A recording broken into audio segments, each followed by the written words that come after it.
arms, thou womb of death, gorged with the dearest morsel of the earth.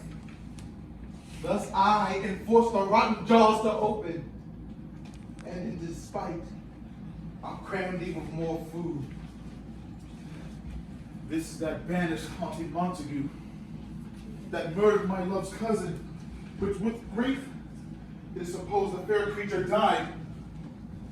And here it comes to do some villainous shame to the dead bodies. I will apprehend him. Quick hold. Perhaps rather than coming in here, I would love for you to keep finishing your thing there and then grab him from the shoulder and turn him around. That from the back. Exactly. So let's go from your lines, Paris.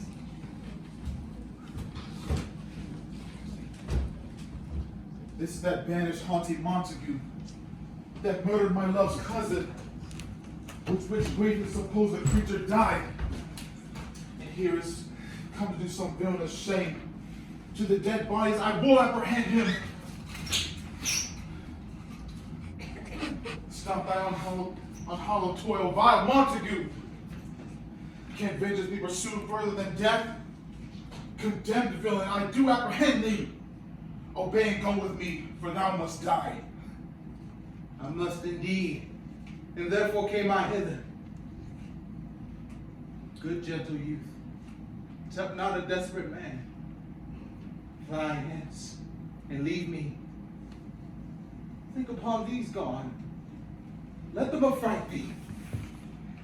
I beseech thee, youth, put not another sin upon my head by urging me to fury. Oh, be gone! By heaven, I love thee better than myself, for I come hither armed against myself.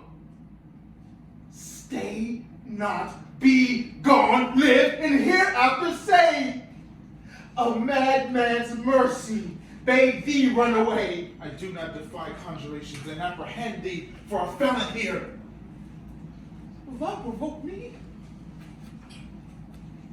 I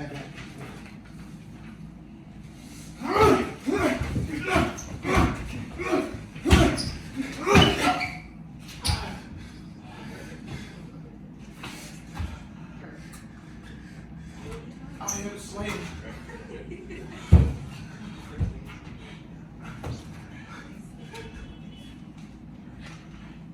If thou be merciful, open the tomb and lay me with my Juliet. In faith, I will. Let me peruse this face. Mercutio, kinsman, noble County Paris. I think my man told me Paris should have married Juliette. Said he not so? Or did I dream it so? Or am I mad? Hearing him talk of Juliette to think it was so. I'll bury thee in a triumphant grave. Here lies Juliette.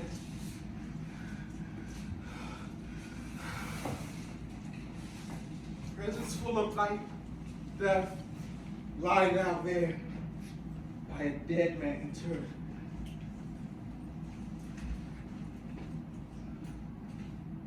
How often men are at the point of death have they been married, which their keepers call a lightning before death.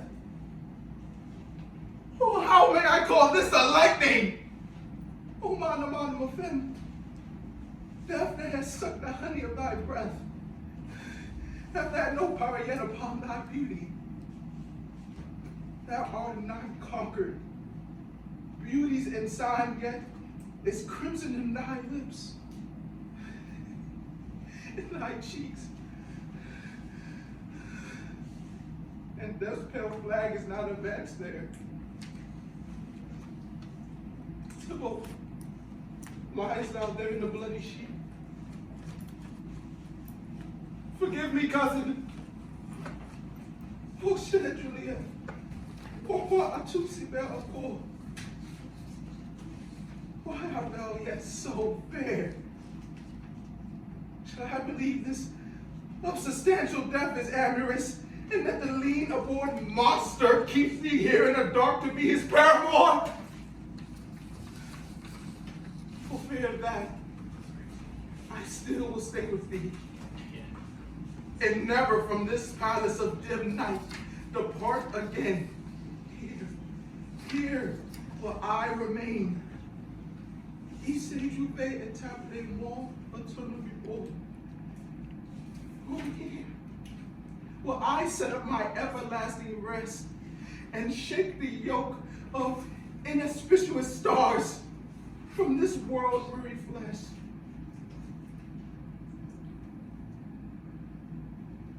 Eyes look your last, arms take your last embrace, and lips, hold you the doors of wrath sealed with a righteous kiss, a dateless bargain to embrace death.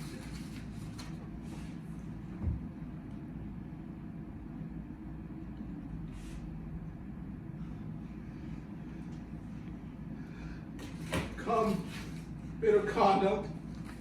Come, unsavory guide.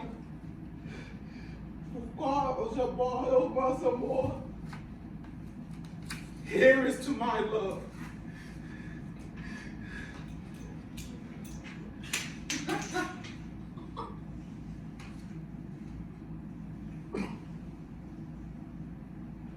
Oh, true apothecary, thy drugs are quick. Avec si basé du mort. Thus with a kiss I die.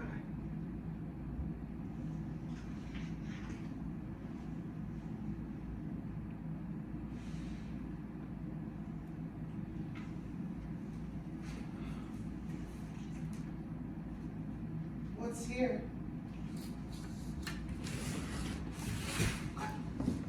Cup? Clothes in my true love's hand? Poison I see has been his timeless end. Betrayal. Drunk all and left no friendly drop to help me after. I will. I'll kiss thy lips. Hardly some poison yet, but hang on them, that make me die with a restorative. Thy lips are warm. Yea, noise, then I'll be brief. Oh, happy dagger, this is thy sheath.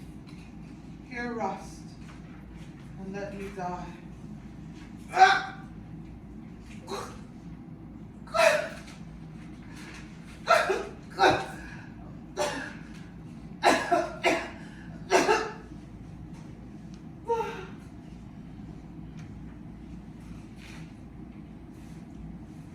What misadventure is so early up that calls on a person from a morning's rest?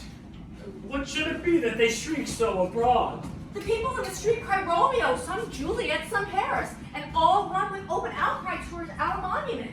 Fear doesn't startle in our ears.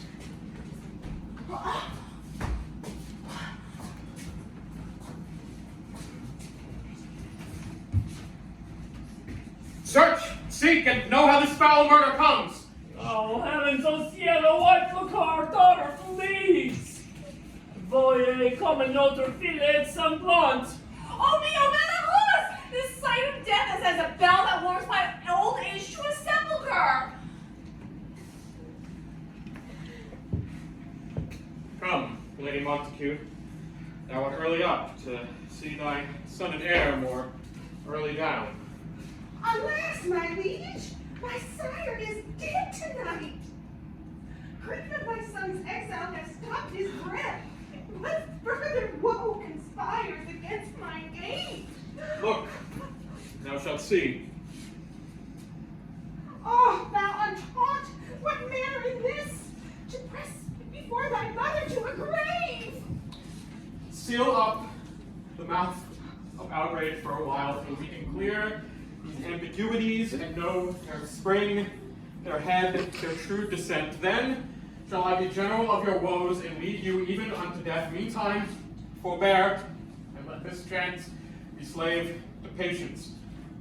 Bring forth the parties of suspicion. I am the greatest, able to do the least, yet most suspected, as the time and place doth make against me of this direful murder. And here I stand, both to impeach and purge myself condemned and myself excused. Then say at once what thou knowest of this. I will be brief, for my short date of breath is not so long as it is a tedious tale. Romeo, there dead, was husband to that Juliette, and she there dead, that Romeo's faithful wife. I married them, and their stolen marriage day was Tibble's Day. For whom and not for Tybalt Juliette pined. Oh, you to remove the siege of grief from her betrothed, and would have married her perforce to County Paris.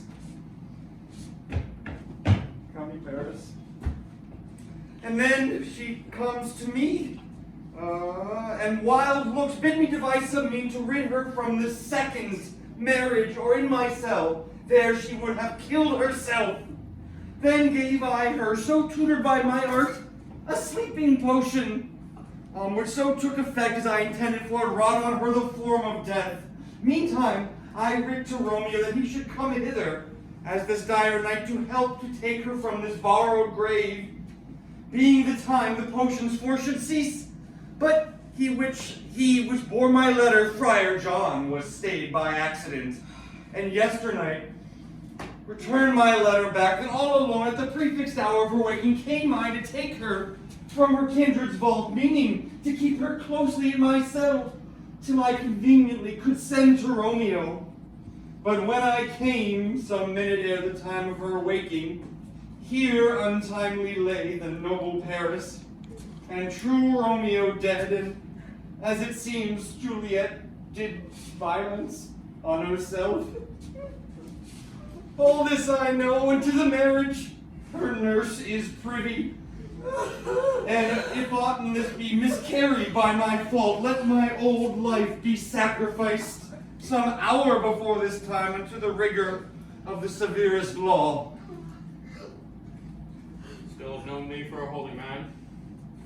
Where's Romeo's man? What can he say to this? I brought my master news of Juliette's death. And then his post came from Mantua to the same place, to the same monument. This letter. He early did give me his father, and he threatened me with death, going in the vault, if I not departed and left him there. This letter doth make good the friar's words, the course of love, the tidings of her death. Here he writes that he did buy a poison of a poor apothecary, and therewithal came to this vault to die, like with his Juliette. Where be these enemies? Capulet, Montague, see what a scourge is laid upon your hate, that heaven finds means to kill your joys with love. And I, for winking at your discords too, have lost the brace of kinsmen. All are punished. O Lady Montague, donne-moi tu main, give me thy hand. This is my daughter's jointure, for no more can I demand. But I can give thee more, for I will raise her statue in pure gold. That while Verona by that name is known, there should be no figure except trait be set that of true and faithful Juliette. As rich shall Romeo's by his ladies lie. Poor sacrifices of our enmity. A gloomy peace this morning, this with it brings. The sun for sorrow will not show his head. Go hence to have more talk of these sad things. Some shall be pardoned and some punished. For though the